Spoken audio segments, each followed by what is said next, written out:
नमस्कार, मी Deepak Sonawane. Eco friendly नर्सरीच्या यूट्यूब चॅनलवर आपल्या सगळ्यांचे सहर्ष स्वागत. आपण बरेच व्हिडिओ केलेले आहेत. त्यात तुम्हाला एक सगळ्यात महत्त्वाची एक सूचना द्यायची आहे.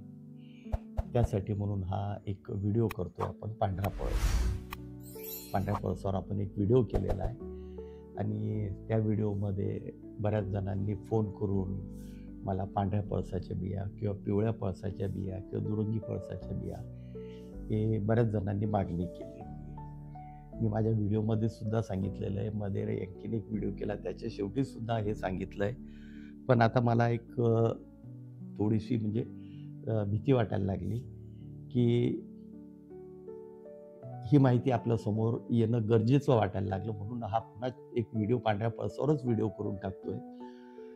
पांढऱ्या पळसाचं बी किंवा पिवळ्या पळसाचं बी किंवा दुरंगी पळसाचं बी कुणालाही मिळणे शक्य नाही, हे लक्षात घ्या. हे म्युटेशन आहे. म्हणजे थोडक्यात म्हणू शकतो आपण हा एक प्रकारचा, आता मध्ये काहीतरी आज कुठेतरी एक पेपरला बातमी वाचली की कुठेतरी कोंबडीला 3 पाय आहेत, पण ती जी अंडे देईल तिला त्यातून जे पिल्लं निघतील त्यांना 2च पाय असतील. किंवा कुणाला कुणीतरी एक हिरो आहे, त्याला काहीतरी एका हाताला 6 बोटं आहे, पण त्याच्या वडिलांना किंवा पुढच्या आधीच्या सगळ्या पिढ्यांमध्ये सगळ्यांना 5च बोटे होती एका हाताला, आणि आता त्याच्या पुढच्या पिढीला सुद्धा 5च बोट आहे. तसा हा पांढऱ्या पळसाचा प्रकार आहे. पिवळ्या किंवा ह्या सगळ्या पळसाचा तो एक प्रकार आहे. काहींनी मला एकदा फोन करून विचारलं काळा पळस म्हणून. काळा पळस हा नाही. तिवस म्हणून जी वनस्पती आहे तिलाही पानं 3च असतात, तर त्याचा तो तिवस म्हणून आहे, त्याला काळा पळस म्हटलं जातं, पण तो पळस नाहीये. तरी कुणीही जर कधी ह्याच्या कुणी बिया विकत असतील तर विकत घेऊ नका. कारण ती बी लावल्यानंतर तुम्हाला 7 वर्ष 8 वर्षानंतर कळणार आहे. माझ्याकडे मी स्वतः पांढऱ्या पळसाच्या बिया माझ्या हाताने काढून आणल्या आणि ही लागवड केली 15 वर्षापूर्वी. मी रोपं तयार केली, तर 15 वर्ष सांभाळलीत. 15 वर्षामध्ये त्याला जेवढ्यांना फुलं आलीत तेवढी सगळी लाल फुलं आली. आणि माझ्या पाहण्यात एकच व्यक्ती मला जगदलपूरला, म्हणजे याला छत्तीसगडमध्ये रायपूरला एक गृहस्थ भेटलेत. गृहस्थ म्हणजे आदिवासी समाजाचेच एक गुरु होते.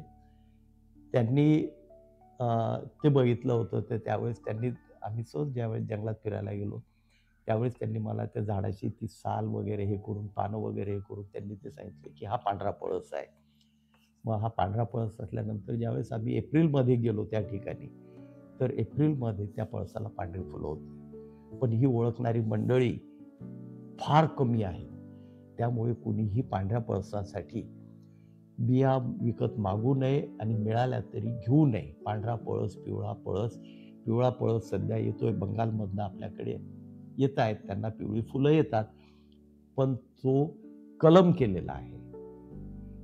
आणि कलम केलेली वनस्पती म्हणजे खालचं खोड वेगळं, वरचं झाड वेगळं. ते वरचं झाड सावत्र धरलं जातं, त्याला त्याचं तेवढं पावित्र्य नसतं. त्यामुळे याच्यामध्ये कदाचित कुणी फसवून पांढऱ्या पळसाचं बी देतो. पांढरा पळस दाखवून त्याचं जरी बी दिलं तरी त्याला लालच फुलं येणार आहे हे गृहीत धरून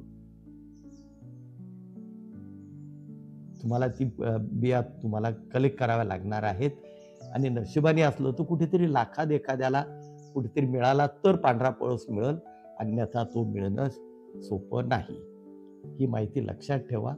ही म्हणजे ज्याच्यामध्ये जास्तीत जास्त माझा व्हिडिओ पांढऱ्या पळसावर प्रचंड लोकांनी बघितलेला आहे आणि त्यामुळे मला ती भीती वाटायला लागली की ह्याच्यामध्ये आपली माणसं कुठे फसू नयेत, या दृष्टिकोनातून मी ही माहिती देतो आहे. धन्यवाद.